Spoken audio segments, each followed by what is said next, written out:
필사와 글쓰기의 관계는 글쓰기에 대한 이견은 본분합니다. 필사가 글쓰기에 도움이 된다고 말하는 사람이 있고 그렇지 않다고 말하는 사람도 있습니다. 이렇게 의견이 갈리는 것은 모두가 똑같은 방식으로 필사를 하는 것이 아니기 때문입니다. 필사는 어떻게 하느냐가 중요합니다. 어떻게 하느냐에 따른 필사가 글쓰기에 도움이 될 수도 있고 되지 않을 수도 있습니다. 이 기자로 처음 입사를 하면 심사위원 기간에 선배 기자들의 기사를 필사하여 기사 쓰는 법을 배운다고 합니다. 모범이 되는 기사를 필사하면서 글의 구조, 문장 표현에 대해 공부하는 것이죠. 아무 생각 없이 그냥 베껴 쓰기만 하는 필사는 아무나 도움이 되지 않습니다. 의식적으로 단어와 문장을 관찰해 글의 구조를 파악하여 필사를 해 글쓰기 기사를 꾹 누르는 데 도움이 됩니다.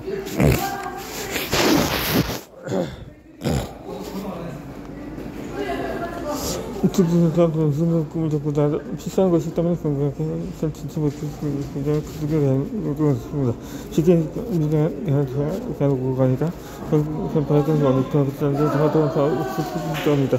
독서는 모두가 속에 무슨 시스템도 만들었습니다.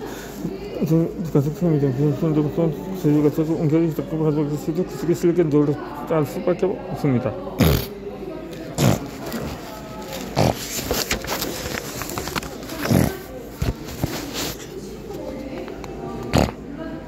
수십 권의 독서보다 한 권의 독서가 삶을 바꿉니다. 독서 노트를 쓰는 방법을 안다 해도 실제 쓰는 것이 쉽지 않습니다. 요즘은 컴퓨터와 스마트폰을 도서하기 때문에 노트북, 그 손글에 쓰는 일이 별로 없으니까요. 그러다 보니까 책의 문장은 노트에 옮겨 적는 것보다 힘이 듭니다. 글씨가 잘 써지지 않고 오래 쓰다 보면 손도 아픕니다. 내 글씨지만 예쁘지 않아서 손글씨 쓰고 싶은 마음이 들지 않습니다. 무엇보다 시간이 오래 걸립니다. 그냥 눈을 읽을 때보다 훨씬 더 시간이 많이 걸리죠. 하루하루 바쁘고 책을 읽을 시간도 부족한 독서 노트를 쓰다 보면 책장을 넘기는 속도가 달라지지 않습니다. 독서 노트를 쓰기로 마음을 며칠 하다 보면 이런 고민이 됩니다. 독서 노트는 순식간에 차라리 전책을 한 권도 읽지 않을 때 되지 않을까? 굳이 시간에 대한 책의 문장을 풀어서 써내야 되는 게 효율적인 일입니까? 이런 고민을 하는 게 당연합니다. 그러면 지금부터 독서 노트를 왜 써야 하는지 그 일을 설명할까 합니다. 우선 기억에 오래 남기 때문입니다. 반복 학습의 경우는 공부한 것을 기억에 오래 남기기 위한 좋은 방법입니다. 헤르먼 헤빙하우스의 망각 곡선 연구에 따르면 합숙 10분 후부터 망각이 시작하면 1시간 뒤에는 50%, 하루 뒤에는 70%, 한 달 뒤에는 80%도 망각하게 됩니다. 그런데 망각이 일어나는 시점에도 기적적으로 부정해도 기억을 다시 살릴 수 있고 장기 기억으로 저장할 수 있다고 합니다.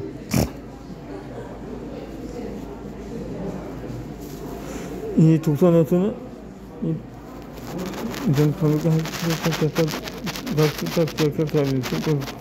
이거나 문제되지 않는 시점에 다시 또 봐야 하죠. 좋은 문제에서 일단 전부터 쓰게 됩니다. 그래서 쓰고 나서 독서가 좋습니다. 독서는 실제로 시간이 많이 필요해서 독서는 일단 몇 분이 걸리지 않을까요? 독서는 항상 가지고 다니면서 쓸 시간이 생기다. 그 다음에 솔직히 책의 내용은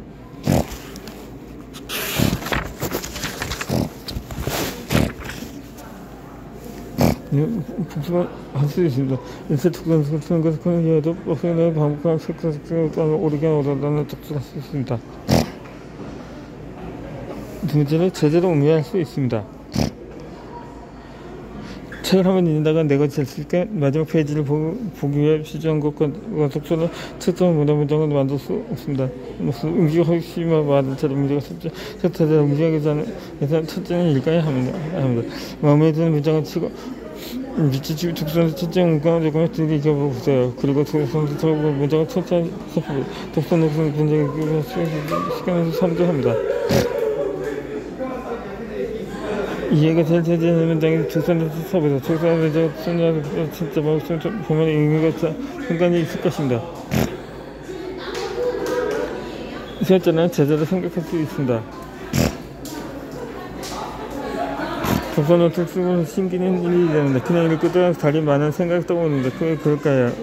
이틀쯤 정도 노트 볼까 저걸 떠오르게 쓰고 먹을 시간이 생기기 떠오릅니다. 머릿속에 문장을 모방하고 라이브 잡고 나이방 생각을 만들어냅니다. 독서는 묶으면 뭔가 작성을 하고 싶어집니다. 단점 SNS에 오는 생각은 독서를 무슨 생각 속에 시스템을 생각하려고 떠오릅니다. 제가 하나는 생각을 말할 수 있는 하게 됩니다. 이것을 위해서 어떤 것이 생각이 됐습니다. 중산센터 내 생각센터 하면서 별도 됩니다. 이반 일치는 독서에 관한 책인 텍스트의 포도밭에서 뱀의 시장을 읽게 그들도 묵상이 있다면서 독서에 있어서 생각 중에서는 감사합니다. 수면 생각해 됩니다. 또는 독서에 생각하는 독서를 만들었습니다. 너무처럼 생각을 할 수가 있습니다. 글을 쓰는 사람과 쓰지 않는 사람의 차이는 무엇일까요? 바로 그 사람 안에 특별한 생각의 양입니다. 글쓰기를 이 책을 읽고 시간을 듣는다고 글을 쓸 수 있는 것이 아닙니다. 글쓰기 방법을 알아도 콘텐츠가 없으면 글을 쓸 수가 없습니다. 그러나 글쓰는 생각이 쌓여 있어야 가능하죠. 글뿐 아니라 예술작품의 모든 작품이지 모든 창작품도 마찬가지입니다. 모든 창작은 생각의 소임이니까요. 숙제자는 생각이 있어야만 생각의 뜻대로 전달할 수가 있습니다.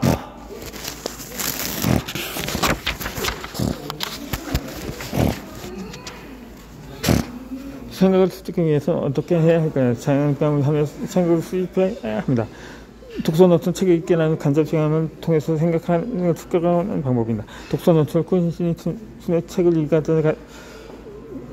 읽으며 가졌던 생각들이 차곡차곡 쌓이게 됩니다. 독서노트가 어느덧 내 생각에 저장되게 되는 것이죠.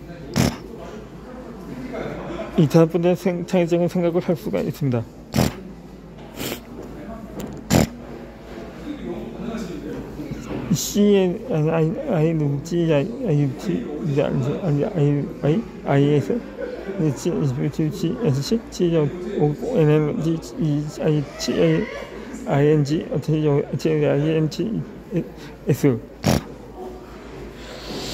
이 스티브 잡스는 창의성을 그저 삶을 연결시키는 것이라고 했습니다. 많은 사람들 창의성에 관한 규칙하게 말합니다. 창의성은 이들의 입술을 완전히 모양을 만드는 것이 아닌 이미 존재했지만 관련이 없던 것을 복속을 방식으로 만들게 쓸모 있는 것을 만드는 것입니다. 창의성의 핵심은 연결인 것이죠.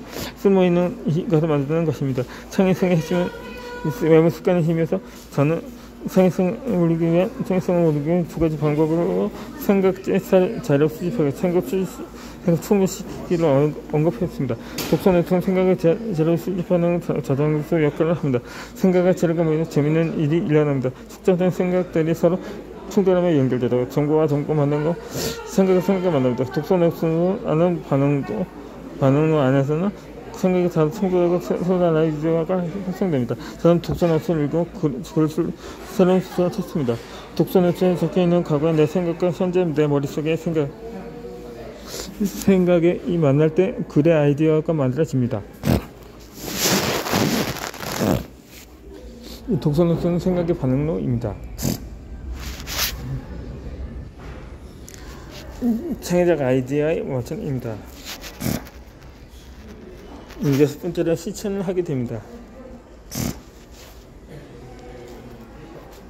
이 책 속에는 삶에 도움이 주는 가르침이 있습니다. 자기 교수에서만 그런 가르침을 얻을 수 있는 것이 아닙니다. 소설이나 스피, 역사책 등 어떤 분야의 책에서는 삶에 도움이 되는 힌트를 얻을 수 있습니다. 그런데 책을 통해 삶을 변화시키는 삶은 많지 않습니다. 책에서 배운 것들을 실천하지 못하기 때문이죠. 이 독서노트를 쓰면 달라집니다. 독서노트에 책을 읽고 깨닫는 것과 행동을 적어보세요. 어딘가 노트에 써두면 잊을 확률이 커진다고 하지 않습니까? 독서노트에 실천 행동을 적어두면 그렇지 않을 때보다 실천할 가능성이 훨씬 커집니다. 독서 노트에 쓰는 걸 하나씩 습관을 꺼내다 보면 삶이 변하기 시작합니다. 삶에 영향을 끼치지 못하는 독서가 독서 노트의 속에서 바뀝니다. 독서 노트를 쓸 시간 차라리 다른 책을 한 권 더 읽는 게 좋지 않을까요? 저는 이 질문에 이렇게 답하겠습니다.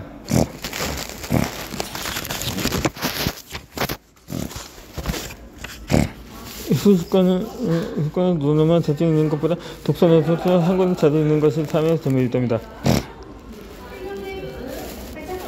한 권을 읽어도 제대로 독서 노트를 쓰며 깊이 읽는 게 그것이 올바른 독서법입니다. 독서 노트를 다시 읽고 또다른 나를 만듭니다.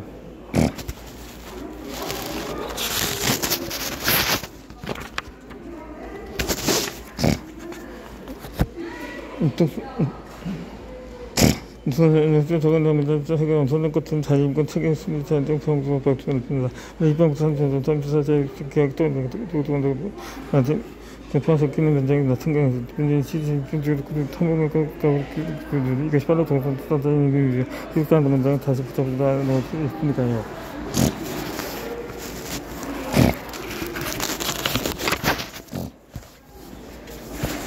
읽을 때 나는 달리 보여주지 변화되고 그다음에 부분도 있습니다. 다음은